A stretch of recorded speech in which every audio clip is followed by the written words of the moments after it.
Good morning to all. हम continue discuss कर रहे थे रिप्रोडक्शन इन ब्रायोफाइटा। तो रिप्रोडक्शन इन ब्रायोफाइटा में हमने दो मेथड डिस्कस कर लिए थे।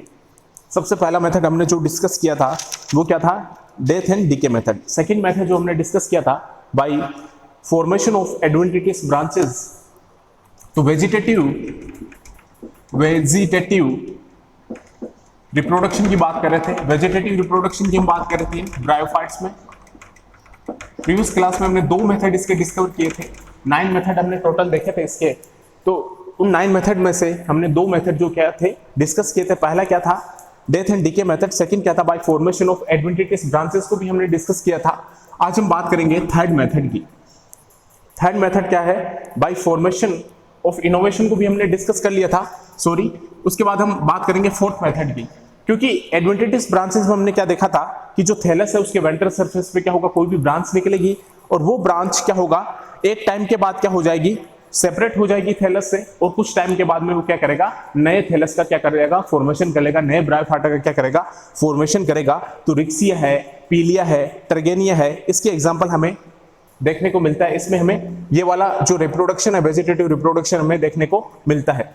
उसके बाद हमने देखा था बाय फॉर्मेशन ऑफ इनोवेशन। तो इनोवेशन में क्या देखा था कि जो स्पेगनम है कुछ ब्रायोफाइटा, उनमें टफ लाइक स्ट्रक्चर बनेगी और उन टफ में से कोई भी एक ब्रांच जो होगी वो क्या करेगी, एनी ब्रांच क्या करेगा, ग्रो करेगा और उनमें से एक ब्रांच वो क्या होगी, सेपरेट होगी और वो नए थैलस का क्या करेगा, फॉर्मेशन करेगा।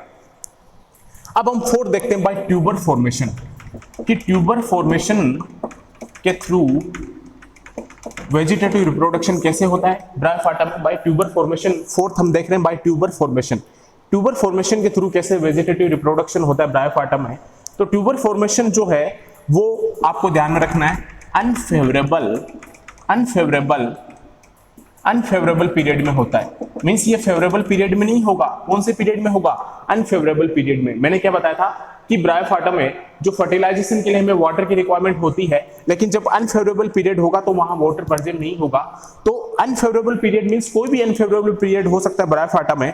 तो अनफेवरेबल पीरियड जब होगा तो जो गैमेटोफाइट होगा, मैंने क्या बताया था कि जो प्लांट बॉडी है ब्रायोफाइटा की, मेन प्लांट बॉडी क्या होती है, गैमेटोफाइट होती है। मींस रिप्रोडक्शन में जो गैमेटोफाइट होता है वो क्या होता है, गैमेटोफाइट क्या होता है, इसका हैप्लॉइड जो पार्ट है वो क्या होता है, गैमेटोफाइट होता है। और मेन रिप्रोडक्शन जो है वो क्या होता है, मेन प्लांट बॉडी इसमें क्या होती है, गैमेटोफाइट होती है। तो इसमें क्या होगा, देखो कि गैमेटोफाइट का जो मार्जिन होगा, गैमेटोफाइट का जो मार्जिन होगा ये आपको ध्यान में रखना है। ये डायग्राम आप बुक से देख लेना, मैं रफली डायग्राम बता रहा हूं कि गैमेटोफाइट के जो मार्जिन है उसके किनारे पे गैमेटोफाइट का जो मार्जिन होगा, मींस गैमेटोफाइट का जो किनारा होगा, वहां पे ये ट्यूबर का क्या हो जाएगा, फॉर्मेशन हो जाएगा। इनके मार्जिन पे क्या होगा, ट्यूबर का फॉर्मेशन हो जाएगा। ये यहां पे ट्यूबर का फॉर्मेशन हो गया, यहां पे ट्यूबर का फॉर्मेशन हो गया, यहां पे ट्यूबर का फॉर्मेशन हो गया। तो अनफेवरेबल पीरियड में क्या होगा ब्रायोफाइटा में, कि अनफेवरेबल पीरियड में गैमेटोफाइट जो होगा उनके मार्जिन किनारे पे क्या होगा, ट्यूबर का फॉर्मेशन हो जाएगा। अब गैमेटोफाइट यहाँ पे क्या है, डोमिनेंट है। मैंने क्या बताया था कि गैमेटोफाइट यहाँ पे क्या होगा, रिप्रोडक्शन में प्लांट बॉडी क्या है, गैमेटोफाइट है, हैप्लॉइड है, तो वो क्या है, डोमिनेंट फेज है इसका। तो अब यहाँ पे क्या हो गया, ट्यूबर का फॉर्मेशन हो गया। अब जब ये जो गैमेटोफाइट का मार्जिन है ये थिक फॉर्मेशन करेगा, थिक का फॉर्मेशन करने के बाद ये क्या करेगा, ट्यूबर का फॉर्मेशन करेगा। और ट्यूबर का जैसे ही फॉर्मेशन करेगा ये क्या हो जाएगा स्टूडेंट, ये डैमेज हो जाएगा। ट्यूबर का फॉर्मेशन जैसे ही करेगा ये डैमेज हो जाएगा। अब क्या करेगा, फिर ये क्या करेगा, वापस जर्मिनेशन करेगा। ये ट्यूबर क्या करेंगे, ये वापस जैसे ही ट्यूबर का फॉर्मेशन करेगा ये थैलस क्या हो जाएगा, डैमेज हो जाएगा।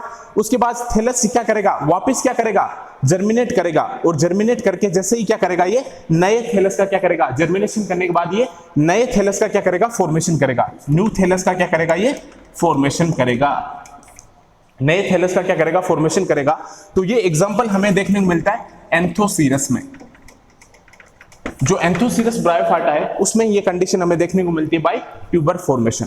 तो ट्यूबर फॉर्मेशन क्या होता है, अनफेवरेबल पीरियड में होगा और अनफेवरेबल पीरियड में होगा तो मींस कोई भी फेवरेबल कंडीशन यहाँ पे नहीं रहेगी, मींस वाटर भी वहां पे प्रेजेंट नहीं रहेगा। तो क्या होगा कि इसकी जो मेन प्लांट बॉडी है, मेन प्लांट बॉडी मैंने क्या बताया था कि अल्टरनेशन ऑफ जनरेशन हमें दिखाई देता है कि इसमें ब्रायोफाइटा में haploid to diploid means gametophyte इसमें क्या होती है, मेन प्लांट बॉडी होती है, मींस हैप्लोइड कंडीशन यहाँ पे डोमिनेंट रहेगी। गेमेटोफाइट यहाँ पे रिप्रोडक्शन में ब्रायोफाइटा में क्या रहता है, डोमिनेंट रहता है। तो इसके मार्जिन पे, गेमेटोफाइट के मार्जिन किनारे पे क्या होगा, ट्यूबर का फॉर्मेशन होगा। ट्यूबर का फॉर्मेशन होगा तो यहां पे इसके मार्जिन पे एक थिक वॉल बन जाएगी, थिक वॉल का फॉर्मेशन होगा, वहां पे ट्यूबर का फॉर्मेशन हो जाएगा। उसके बाद क्या होगा कि जैसे ही ट्यूबर का फॉर्मेशन होगा तो ये थैलस जो है, ये थैलस क्या हो जाएगा, ये थैलस यहां पे डैमेज हो जाएगा। और जैसे ही थैलस डैमेज हो जाएगा तो उसके बाद जैसे इसको फेवरेबल कंडीशन मिलेगी वो थैलस वापस से क्या करेगा, जर्मिनेट करना शुरू कर देगा और वो जर्मिनेट करके नया थैलस बनाएगा। जैसे ही फेवरेबल कंडीशन मिलेगी वो थैलस जर्मिनेट करेगा और नया थैलस बनाएगा। तो ये कंडीशन यहाँ पे हमें मिलेगी और ये कंडीशन हमें किस में देखने को मिलती है, एंथोसीरस में ये कंडीशन हमें देखने को मिलती है। और जैसे ही फेवरेबल कंडीशन आएगी तो जैसे ही फेवरेबल कंडीशन आएगी तो ये क्या करेगा, नए थैलस का क्या करेगा, फॉर्मेशन करेगा। तो ये यहाँ पे क्या होता है, ट्यूबर का फॉर्मेशन होता है। ये आपको ध्यान में रखना है कि किनारे पे, मार्जिन पे इसके क्या होता है, ट्यूबर का फॉर्मेशन होता है। ये डायग्राम आप थोड़ा बुक से देख लेना। एक बार मैं आपको और बता देता हूँ कि ट्यूबर फॉर्मेशन में क्या होता है कि अनफेवरेबल कंडीशन जैसे होती है एंथोसीरस वगैरह में, तो क्या होगा कि इसमें जो मेन प्लांट बॉडी है वो क्या रहेगी, गेमेटोफाइट रहेगी। मींस रिप्रोडक्शन में मैंने क्या बताया था कि गेमेटोफाइट क्या रहता है, डोमिनेंट रहता है। हैप्लोइड कंडीशन यहाँ पे क्या रहती है, डोमिनेंट रहती है। तो गेमेटोफाइट के मार्जिन पे, यहाँ मार्जिन है, गेमेटोफाइट के मार्जिन पे ट्यूबर का फॉर्मेशन होता है। और जब ट्यूबर का फॉर्मेशन होगा तो थैलस क्या हो जाएगा, वहां पे डैमेज हो जाएगा। और जब थैलस डैमेज हो जाएगा तो उसके बाद फिर से क्या होगा, वहां पे जर्मिनेशन होगा। और जब जर्मिनेशन होगा तो वहां पे क्या बनेगा, नए थैलस का क्या होगा, फॉर्मेशन होगा। और नए थैलस का जब फॉर्मेशन होगा, जैसी फेवरेबल कंडीशन आएगी वहां पे नए थैलस का फॉर्मेशन होगा। तो इस प्रकार से ब्रायोफाइटा में इसका क्या होता है, रिप्रोडक्शन होता है। ये आपको ध्यान में रखना है। तो फोर्थ मेथड हमने देख लिया, बाय ट्यूबर फॉर्मेशन के थ्रू कैसे इसमें वेजिटेटिव रिप्रोडक्शन होता है ब्रायोफाइटा में।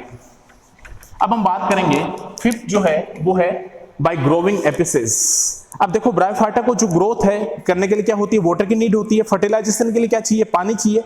तो इसके अनफेवरेबल पीरियड में जो एपिसेस है वो कंप्लीटली क्या हो जाता है, डैमेज हो जाता है। तो फिफ्थ देखते हैं हम बाय ग्रोविंग एपिसेस कि इसके थ्रू इसमें वेजिटेटिव रिप्रोडक्शन कैसे होता है। तो इसमें क्या देखते हैं, कुछ ब्रायोफाइटा होते हैं, जैसे सम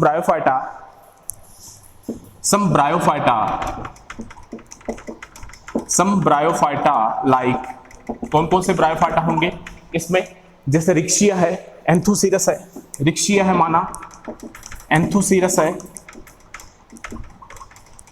ये रिक्शिया एंथोसीरस है। तो कुछ ब्रायोफाइटा ये भी क्या होंगे, अनफेवरेबल पीरियड में आएंगे, ये भी अनफेवरेबल पीरियड में होंगे।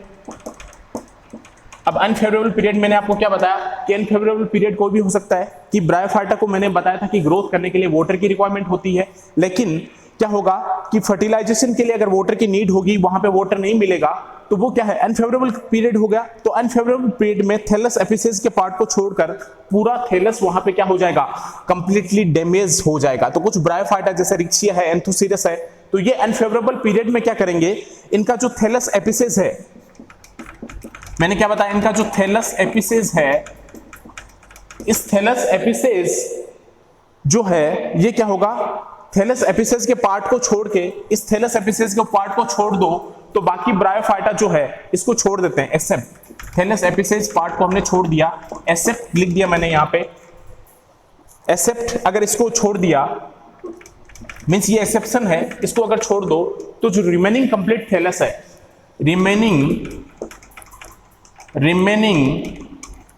कंप्लीट थैलस यहां पे क्या होगा, डैमेज होगा। रिमेनिंग कंप्लीट थैलस यहां पे क्या हो जाएगा, डैमेज हो जाएगा। अब जब रिमेनिंग कंप्लीट थैलस यहां पे डैमेज हो जाएगा तो यहां पे क्या बनेगी, थिक वॉल का फॉर्मेशन होगा। एक थिक वॉल का क्या होगा, यहां पे फॉर्मेशन होगा।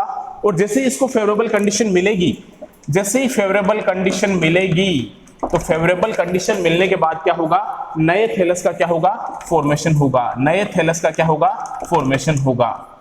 तो ये जो थिक है, ये एपिसेस अपने चारों ओर क्या करेंगे, थिक वॉल बना लेते। ये एपिसेस जो है ये चारों ओर अपने ऊपर थिक वॉल बना लेंगे और जैसे ही फेवरेबल कंडीशन मिलेगी नया थैलस बनाएंगे। तो एक बार इसको समझ लेते हैं ढंग से कि जो फिफ्थ मेथड है बाय ग्रोइंग एपिसेज, इसके थ्रू वेजिटेटिव रिप्रोडक्शन कैसे होता है ब्रायोफाइट में। तो ग्रोइंग एपिसेज के थ्रू कैसे होगा कि मैंने क्या बताया कि सम ब्रायोफाइटा लाइक, एग्जाम्पल आपको ध्यान में रखना है रिक्सिया, एंथोसीरस। तो कुछ ब्रायोफाइटा जैसे रिक्सिया है, एंथोसीरस है, इनमें क्या होता है कि जो अनफेवरेबल पीरियड होगा, मींस अनफेवरेबल कंडीशन से अगर ये गुजरेंगे, जैसे भी फर्टिलाइजेशन के लिए वाटर की नीड होगी, वाटर नहीं मिलेगा तो अनफेवरेबल कंडीशन आ गई, और कुछ मान लो वाटर की नीड होगी, वाटर नहीं मिल रहा है तो अनफेवरेबल कंडीशन है। तो इस अनफेवरेबल कंडीशन में क्या होगा कि जो थैलस एपिसेज के पार्ट को छोड़ दो, थैलस एपिसेज पार्ट को छोड़ दो, एक्सेप्ट थैलस एपिसेज, इस थैलस एपिसेज के पार्ट को छोड़ दो, तो बाकी जो रिमेनिंग कंप्लीट थैलस है, रिमेनिंग पार्ट जो रिमेनिंग कंप्लीट थैलस है, इस थैलस एपिसेज को छोड़ दिया हमने, तो बाकी रिमेनिंग जो थैलस कंप्लीट जो थैलस है वो क्या होगा वहां पे डैमेज हो जाएगा, वो वहां पे क्या हो जाएगा डैमेज हो जाएगा। और जैसे ही वो डैमेज हो जाएगा तो क्या होगा कि वहां पे थैलस एपिसेज के चारों ओर एक थिक वॉल का क्या हो जाएगा फॉर्मेशन हो जाएगा। इस एपिसेज के चारों ओर थिक वॉल का फॉर्मेशन होगा, और जैसे ही थिक वॉल का फॉर्मेशन होगा वहां जैसे ही उसको फेवरेबल कंडीशन मिलेगी, तो जैसे ही इसको फेवरेबल कंडीशन मिलेगी तो ये नए थैलस का क्या करेगा फॉर्मेशन करेगा। तो ऐसे इसमें क्या होता है वेजिटेटिव रिप्रोडक्शन होता है, ये आपको ध्यान में रखना है। जो भी नेक्स्ट मेथड बचे उनको हम नेक्स्ट क्लास में डिस्कस करेंगे। थैंक्स।